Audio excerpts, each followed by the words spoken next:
Hello everyone. So we can start a class today. So let's recapitulate what was done in the previous classes. So we've already seen that ganglion cells which have their cell body in the retina and their axon will come out as the optic nerve. So let us see the pathway from the retina to the brain.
So what we are drawing is half of the retina.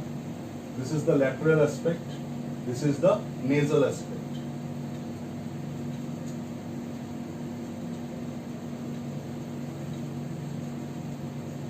Supposing this is on the right hand side and this is on the left hand side. So this is the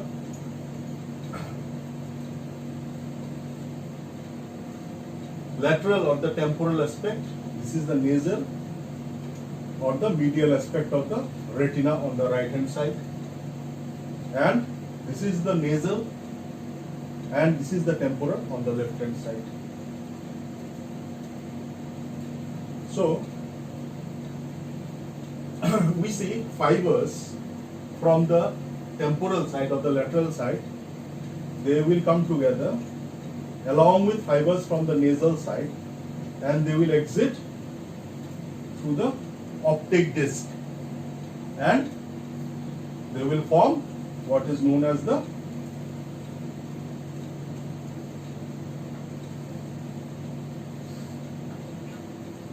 optic nerve.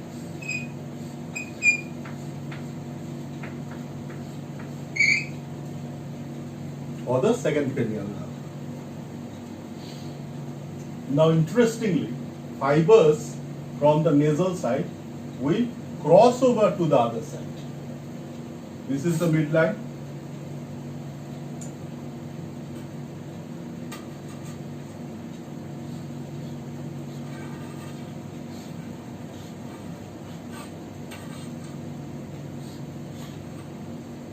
And the fibers from the nasal side will cross over to the other side. Same here, fiber from this nasal side will cross over to the other side.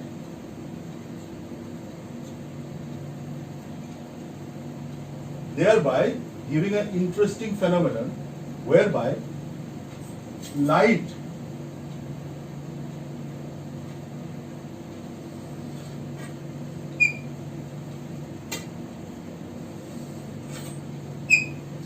falling on the retina from the right side of the world. Light falling on the retina, suppose on my retina, from my right side of the world, will fall on my nasal side on the right and the temporal side on the left. But the temporal side on the left remains on the left side. The nasal side of the right will cross over to the left side. This is the left. So you see, the world on my right, the information, the visual information of the world on my right is going to my left side. Correspondingly, the visual information from the left side of my world, the left side of the visual hemisphere, is going to the right. So the left side is going to the right and the right side is going to the left. The whole of the right hemisphere is going to the left. The whole of the left hemisphere is going to the right. So here we have a crossover. This crossover is known as a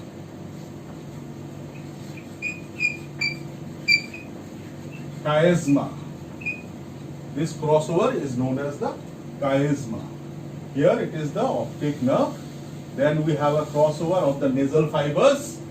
It's called the chiasma.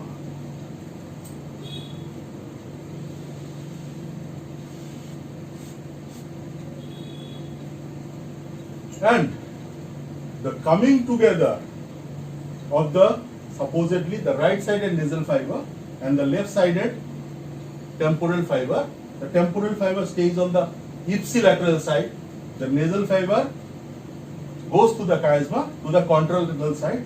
They form a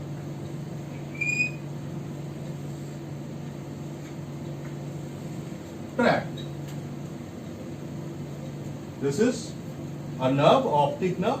This is a tract. This tract is known as the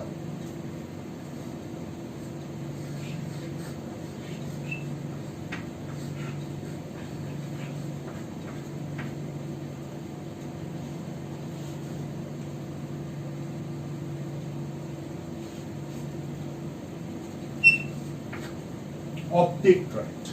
So the same is the case on the other side. So optic tract on the left hand side. Now remember, these axons are all coming from ganglion cells. They will ultimately terminate in a structure known as the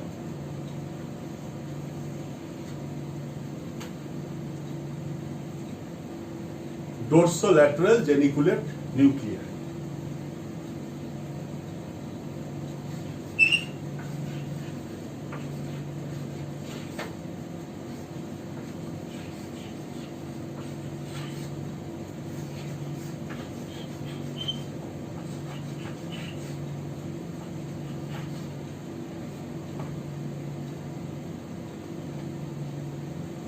Dorsolateral geniculate nuclei.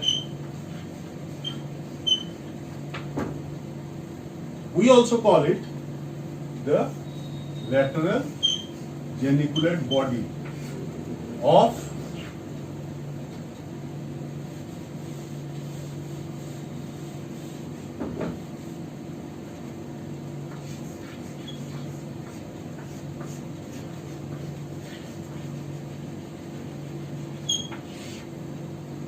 lateral geniculate body of the thalamus, because please remember all the sensory modalities, all the sensations, the somatic sensations, touch, pain, temperature, vibration,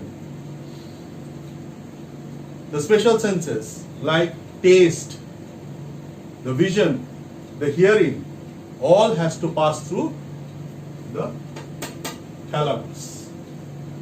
So for vision, the lateral geniculate body is where it goes, where the first order neuron terminates. Fine. So this is the place where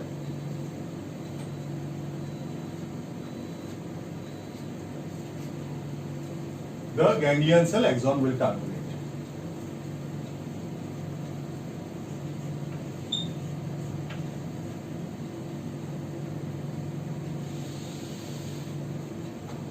So retina, optic nerve, chiasma, optic tract, then lateral geniculate body. This is for the perception of vision. This is for conscious appreciation of the visual world. From the lateral geniculate body, we will have tracts which are called optic radiations. So they will go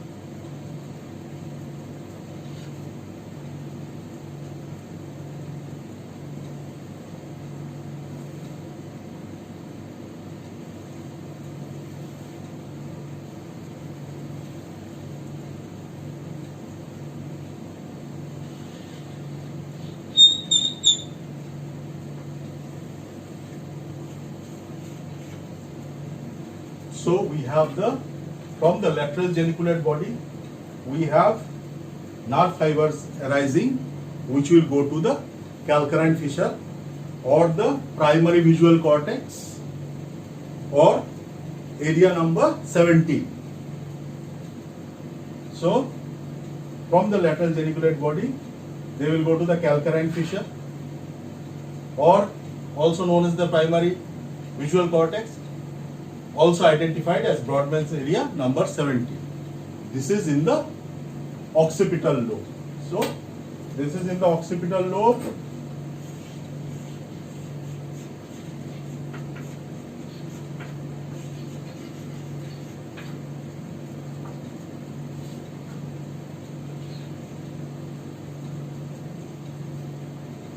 This is in the occipital lobe.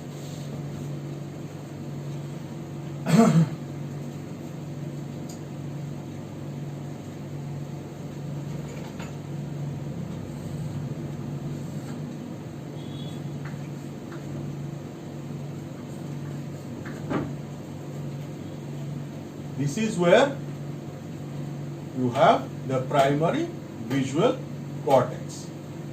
From here, vision will also go to other areas of the cortex to be further processed.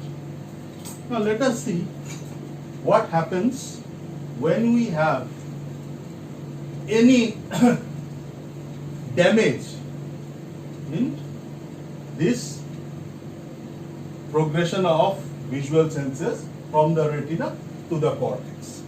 So let us see what are the deficiencies in vision when we have damages to this system.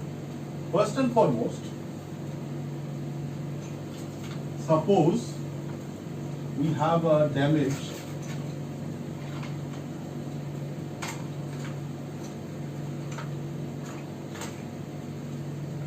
here. So there is a transaction here, a damage here. It is cut.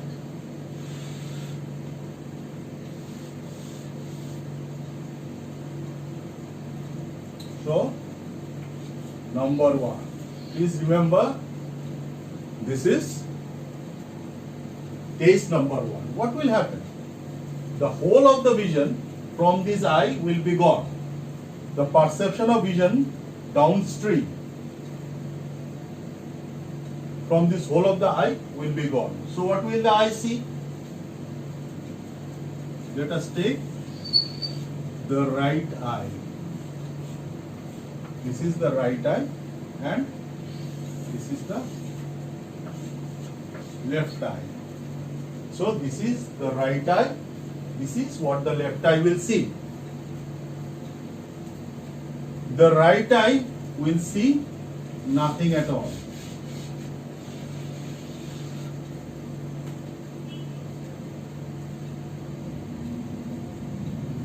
The right eye will be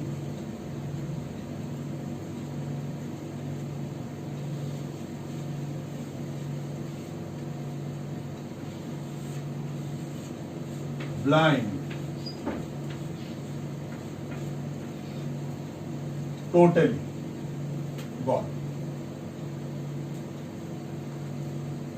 So this is scenario 1.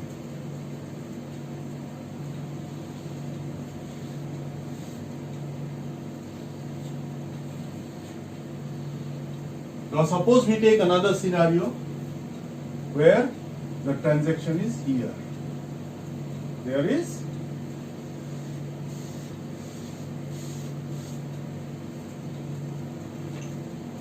so you see the nasal fiber from here is cut, and the nasal fiber from the left eye is also cut.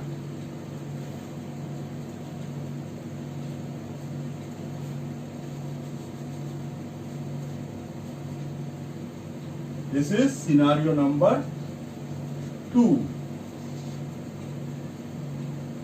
Transaction at the chiasma. This can happen in the case of a pituitary tumor. So what happens? So the vision from the suppose this is the right eye. So vision from this part of the world, from the temporal aspect of the right eye, because the right eye nasal fiber is gone, so these lights will not be transmitted.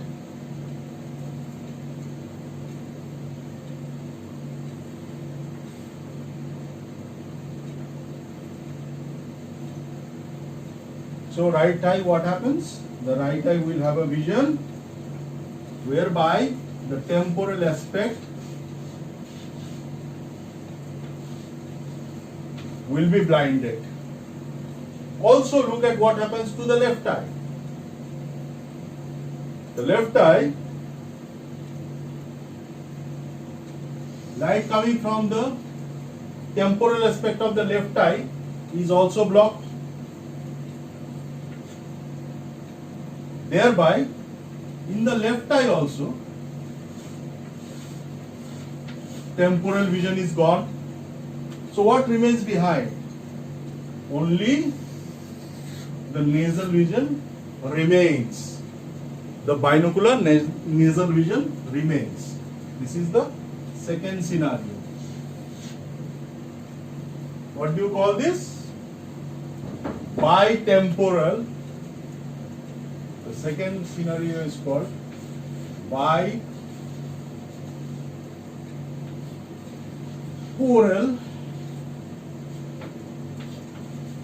hemianopsia. Bitemporal, two temporal, hemi, half blindness. Bitemporal hemianopsia. Second case. Now let us see what happens when we have interruption further down in the optic path.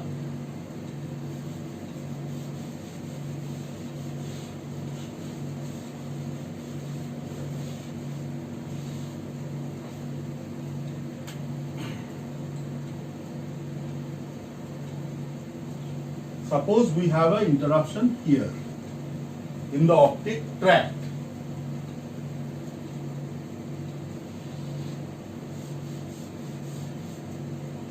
So interruption in the optic tract on the left side. What do you expect to see? What does the subject see?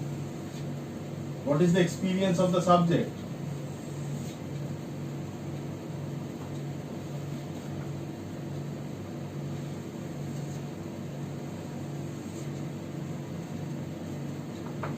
What is being cut?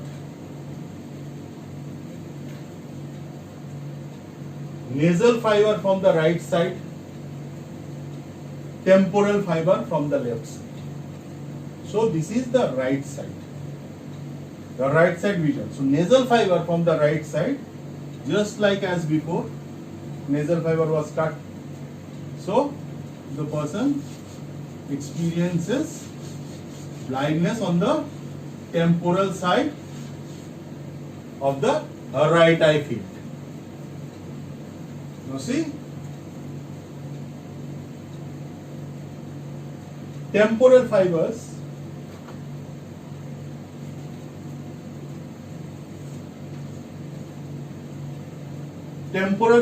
from the left eye is being interrupted.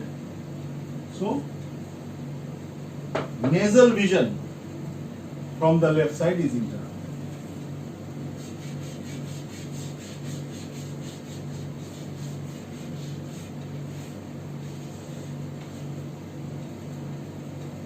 This is the third scenario.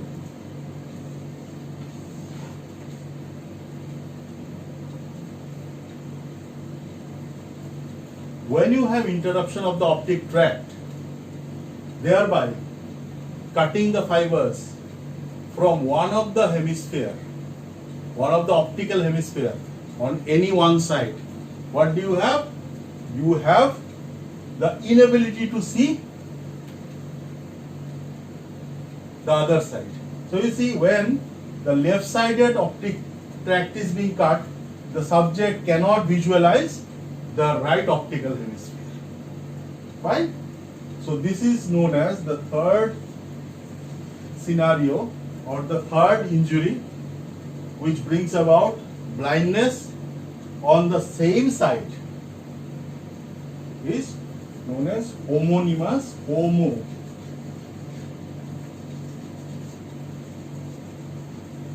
homonymous, again hemi, half, anopsia.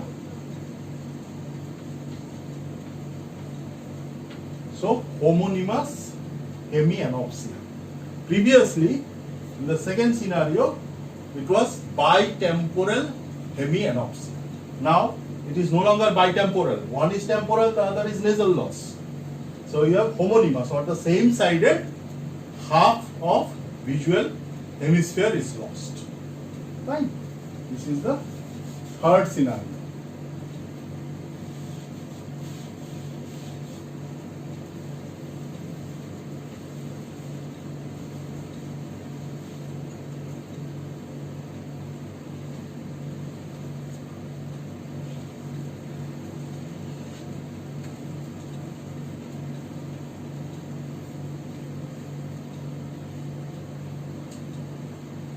What can happen next? So, after you have had injuries to the axon of the ganglion cells, which have distributed themselves in the lateral geniculate body, there is a generation of optic radiation till up to the calcarine fissure. So, this pathway is known as the retino-geniculo-calcarine pathway. This is for conscious perception of vision or appreciation of color, daylight, movement, edges. So, retino-geniculo-calcarine pathway. Retino-geniculo-calcarine pathway. So, when you have the lateral geniculate body giving rise to tracts which will go to the optical cortex. So, this is geniculo-calcarine tract or the optic radiation. This is known as the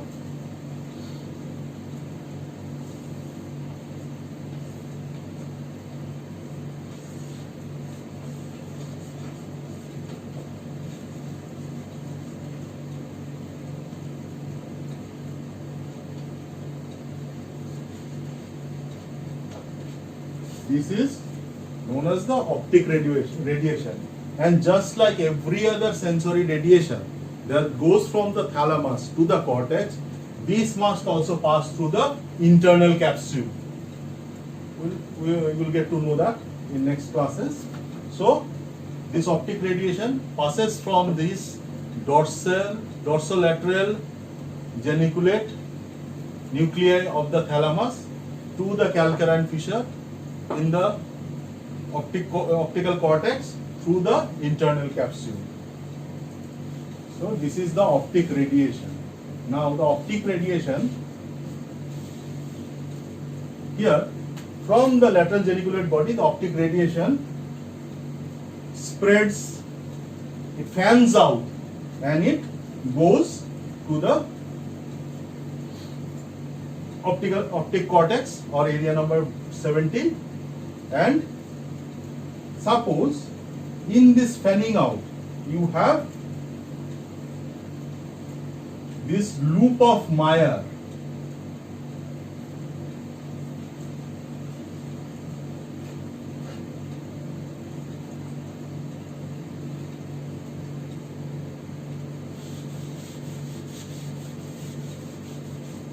because of the deficiency in writing area, I'll have to erase part of it. We have already been through it.